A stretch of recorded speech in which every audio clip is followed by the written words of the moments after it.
Hi guys, I'm Lauren. Welcome to my channel. It's so good to see you guys. Thank you for coming to watch. Thank you for coming to enjoy planting awesomeness with me. And it is so good to see you guys subscribing every single week. Thank you guys so much. Welcome to episode 2 of What's Propping, a little propagation series that I started a couple of months ago. Try to do it once a month. It's not panning out so well, but that's okay. We'll get back on track. We'll keep doing the thing, okay? So this is episode 2 of What's Propping. And today we're going to talk about the queen of all propagation plants, okay? You guys might know what I'm talking about because you probably saw the title. But Tradescantia, inch plant, wandering... Tradescantia. Yeah. Goes by a bunch of different names, basically. Just say, these little cuties are the queens of propagations. They do nothing but multiply. They're trailing, creeping plants that are absolutely freaking amazing. And we're going to talk about how to get more of them today. So if that sounds like something you might enjoy, then stick around. Let's get into it. Tradescantia is loving it outside. Very exciting. The color is just gorgeous. This Tradescantia has gotten pretty bare up top, but it's got a lot going on the sides. I'm going to do a video on it this week for Saturday, talking about how to take care of it and make it more full and just show you guys what I'm going to do with this. Alright guys, as you can see here, there is quite a bit of length on the sides, and then there's a lot of balding up top.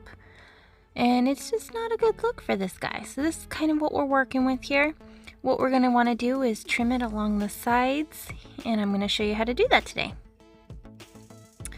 Alright, so we're going to go right up close to the edges here, and we're just going to trim as best as we can. By trimming this, we're going to tell the rest of the plant that's left in the pot to go ahead and send more energy back into the center area, so that way it can push out some new growth.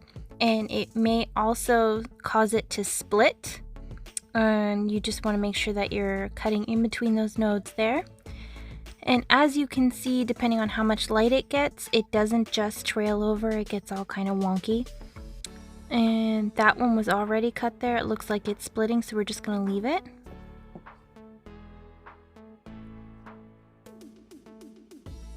And it does take a while to kind of get through. Alright guys, so here's what we're going to do up top here. You want to find nodes, and you want to kind of feel them and see if they pop out, if there's any kind of resistance. And then if there is resistance, it's rooted, and you want to go ahead and chop in between those nodes. So that way it can take that rooted energy and direct it towards that little chunk there, and cause more new growth to grow in the center. I also use this same method with string of hearts, and it works really well for both. Alright, so after we're all done, we just scoot over the extra vines. The little nodes there are going to root as well. Then we're going to take our little sticky stick, and we are going to make some holes and put in our propagations. There is a method to my madness here though. We are going to go ahead and stick the 3-leaved ones that are the end bits from our cut vines from around the side. Those are going to go in the center because they're going to cause short inner nodes and a very, very bushy look. So you want them to be super bushy and super compact, and stick as many as possible in there, and it's going to create a very, very full look even though it's just a bunch of cuttings. And then there's going to be the in-between ones from the actual vine that have the longer inner nodes and the longer stems and just maybe 1 or 2 leaves on the sides. Those are the ones you want to stick on the sides of the plant because they're going to produce 1 or 2 vines and go for a fuller trailing look. So you want a full head of hair on top, and then you want beautiful trailing locks on the side as the goal. And that's why we do it this way.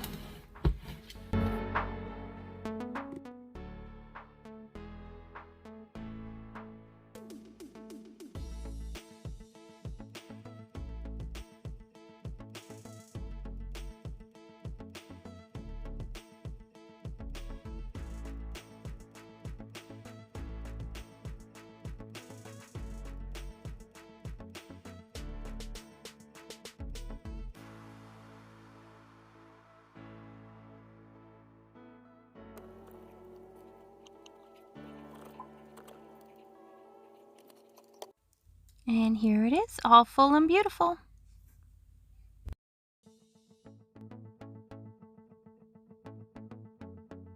Alright guys, so here is where I'm going to show you how I like to cut all of my propagation pieces and show you where the nodes are. Here is a node. You can tell that these are where the leaves have died off. Sometimes these nodes will make more leaves, sometimes they will not. It just depends. They do almost always make roots though, so that's what I prefer to use them for if they have that dead foliage on them. I like to have 1 or 2 nodes under the leaf in order to end up getting it to root. I feel like the leaf gives it more energy. Here is just a little chunk. You can see here is the node right here. Let me see if I can get a better angle. 1 second. Here you go. So you can see the little bump there with the little dark remnants of roots. That's where it started to root and could potentially root more. They're basically little aerial roots for it to root in the ground. And then from that same node, it produces a sheath and a leaf. So you can see the brown sheath there. And that's where the leaf was. So you always want to make sure that there is going to be a node in order to root. And then I like to have 1 leaf node and 1 rooting node when I'm propagating. And I'll stick the rooting node in the water and I will let the leaf provide energy to help it root more. I am not allergic to this plant, which is why I'm not using any gloves. But it is a toxic plant and it does have, oh shoot, what's the word? It does have sap that can cause skin to be irritated. So that's just something to be aware of when working with this as well. I just don't have an irritation to it, so it doesn't bother me. But I would recommend, if you don't know, to wear gloves. Here, this one would actually end up with 2 leaves. So instead of doing 2 leaves, I'm going to cut it right above the 1 leaf that I want to provide energy. And then I'm going to remove this other leaf here, so that way it's not spending energy to keep that leaf. It's going to take the 1 leaf's energy and make more roots with it. So it's just planning for the allocation of energy to best promote root growth, basically. And I'm going to do the same thing here. You can see that it was kind of bent at an angle there, and there may be a lot of extra stem and whatnot under that node. So I'm going to cut above the node and remove the leaf again. And then I will end up removing that little bit of extra stem underneath that node later.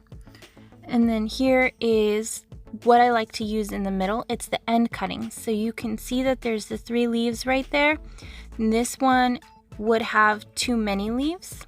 See, I'm removing this stem because it's just extra. And there would be no secondary node. So it would just be the 1 leaf node. There's the stem, no node on it. So it's actually trash because it can't do anything. It just doesn't have the building blocks in there. So for this end cutting that I would stick in the middle of our pots, I would just tear the extra leaves off. It's got 2 rooting points now. And then it's got those 3 leaves on the tip to grow fully close together with short inner spacing between the nodes, making a very full bushy plant. Magic! All those cuttings took forever. I'm just rooting them in water, guys. Super easy. You can stick them in soil or you can root them in the water, whichever works for you. This is all the remnant leaves from it though, so be aware that there will be a trash pile from this. And as you can see, it looks so much better and happier and healthier out here. And then what to do before it reaches that point. So when it's all nice and bushy like this Tradescantia over here,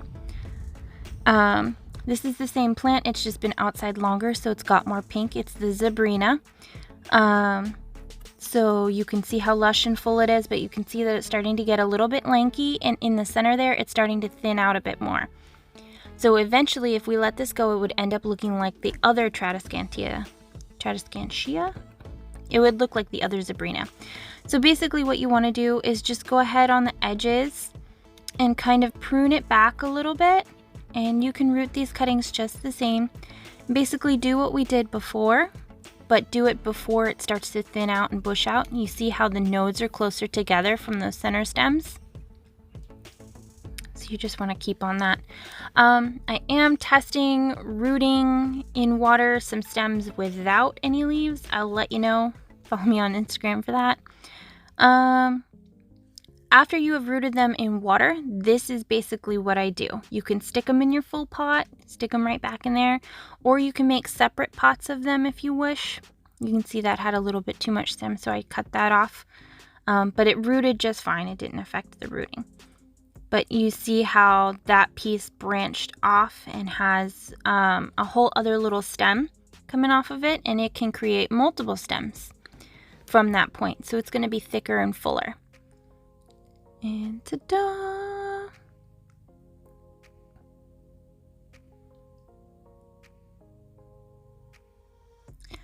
Right, and this one is an albo one that it got attacked by spider mites. You can see some of the spider mite damage. So I eliminated the spider plants, and I took this one single cutting, and this is all I have left of that plant. So I'm being very careful. I rooted it in water beforehand, and now I'm just going to put it in a terracotta pot. These plants are actually related to succulents, so they do not like to sit in water. They like to completely fully dry out. So after you've rooted it in water and it's established itself, make sure that you give it a full drink and then just let it dry out. You'll start to feel that the leaves are soft and more flexible, and that is when you want to give it some water. So it's not like a peace lily where it wants to sit in a whole puddle all the time. So just something to be aware of with this one. And if you follow me on Instagram, I'll update you on this plant as it grows along. So cute. It's got a new baby leaf coming in. Very exciting.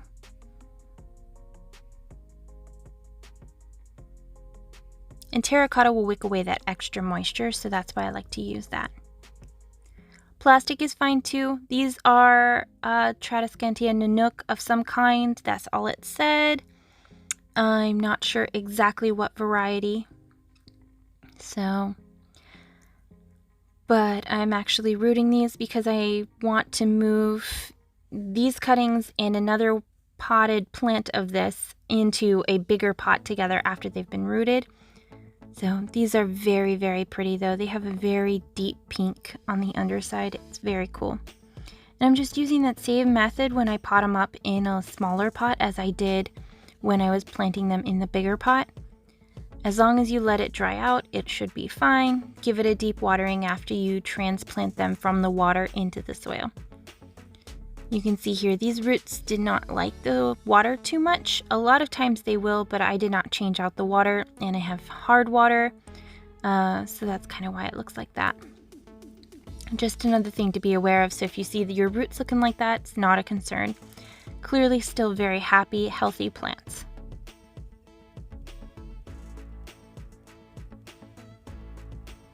These are more Zebrina.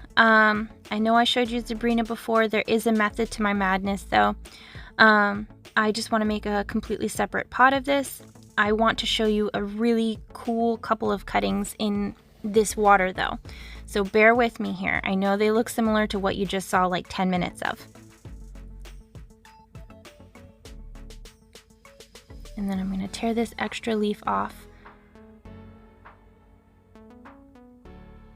And that one rooted really, really well.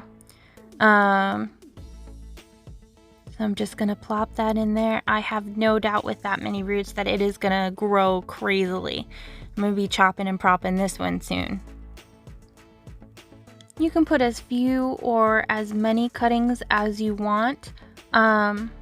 Just know that they do grow really, really quickly. So if you are planning on having to transplant it soon, then that's fine. I'm talking in a matter of months, this would need to be transplanted. And then I did want to show you guys this. At one of these nodes, it decided that it wanted to produce extra leaves in addition to roots, which I found fascinating. And then this one actually has roots coming from the stem, not just the node. So I thought that was a really interesting thing. I had not seen that before and I wanted to share it. Definitely comment down below if you've had any experience with that. I thought that was really cool. I've never seen that before. but I wanted to make sure to show you guys.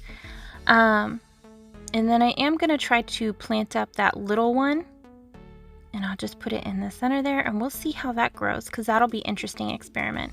So I'll keep you guys updated in that. And then this one did kind of a similar thing where it put out some of the roots. And I had these in a higher light, and I wonder if that was played a factor in it. But you can see it's a much fuller pot. It's going to fill in even more. I had like 6 cuttings there.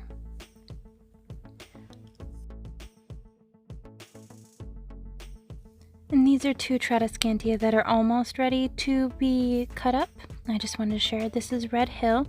It's got a fuzzy underside. It's really hard to tell in some of the pictures. So I wanted to show you guys how fuzzy this thing is. And this one will actually get more fuzzy. It's called White Fuzz. And it's got 2 little babies coming in. I really wanted to show these to you guys. They're just joys to bring in. I did chop and prop them, and that encouraged this new growth down here. They're starting to grow some more. Thank you so much for watching. I really hope you guys enjoyed. I hope you learned a little bit about how Tradescantia grow.